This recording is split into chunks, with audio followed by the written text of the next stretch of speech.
Additionally, the committee shall have the power to summon witnesses, experts, government officials, electoral authorities, political party representatives, and any other individuals necessary for the investigation to go forward. It shall also have the ability to request additional resources, technical expertise, or assistance from relevant national and international organizations. The investigation and assessment conducted by the committee should be thorough and comprehensive. All evidence, including witness testimonies, official reports, video recordings, voter complaints, and other relevant data related to alleged electoral irregularities must be collected and analyzed. The committee should conduct interviews and consultations with various stakeholders involved in the electoral process in order to verify the accuracy, the integrity, and transparency of the entire electoral process. Furthermore, it must examine the conduct of election officials, training procedures, recruitment procedures, impartiality, and compliance with electoral laws and regulations. Any financial or material resources that may have been misused or inappropriately allocated during the electoral process should also be analyzed and fully accounted for. Based on the investigation and assessment, the committee should provide a comprehensive report outlining its findings, conclusions, and recommendations.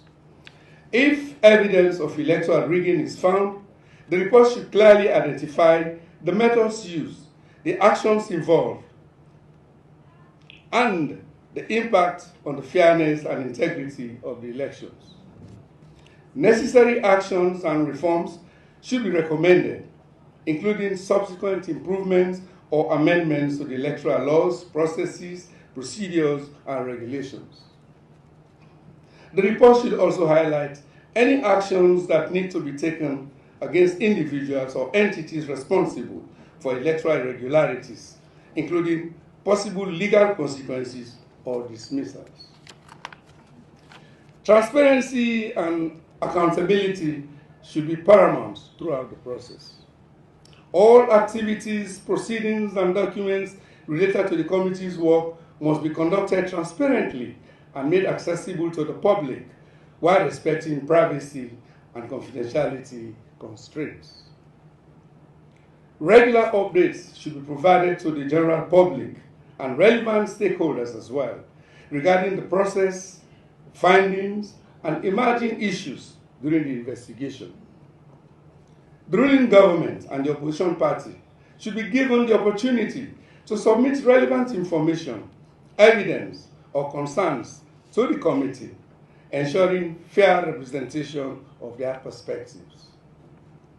Finally, the final report of the committee's findings, along with its recommendations, should be published. This will ensure accountability and also enable the public and other concerned citizens and stakeholders and other authorities to take appropriate action.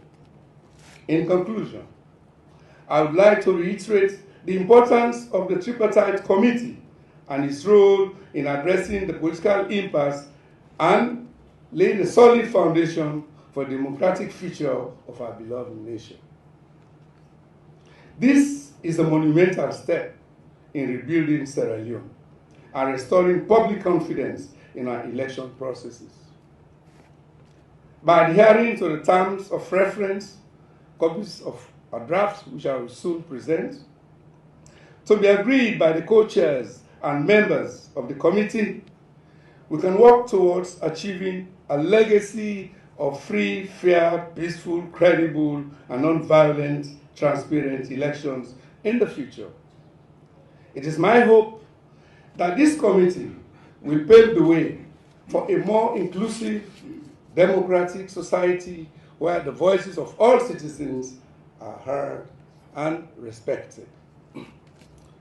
The committee is and must be restricted to its partners only in tandem with the agreement, supported by accredited experts. Its meetings and deliberations are exclusively for its members. No actions or decisions must be taken by any party unilaterally. The general public can be engaged in the committee's outreach programs. I am praying that common sense will prevail so that we can win for the people of Sierra Leone and for God Almighty. We are their ultimate hope for the peace, unity, freedom, prosperity, and democracy our people so desperately yearn for. Mr. President, distinguished ladies and gentlemen, in this tripartite committee, we have one choice, one chance, one responsibility, and one Sierra Leone. I therefore urge the committee to uphold their sacred responsibility for the good of the people and country.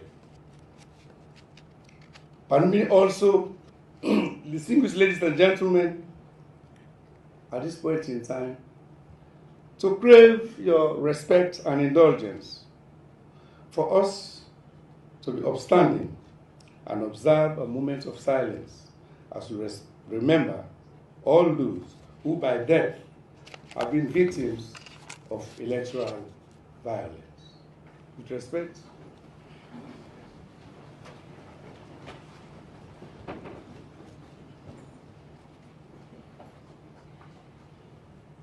May the souls and souls of faithful departed rest in perfect peace, and may light perpetual shine upon them. Thank you very much.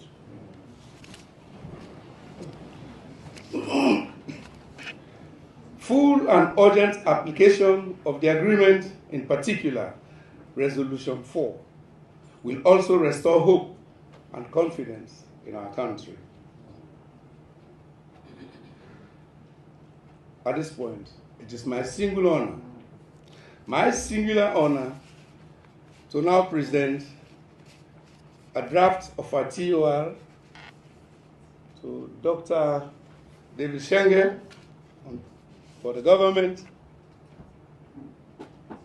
and to UN ResRep for the development partners.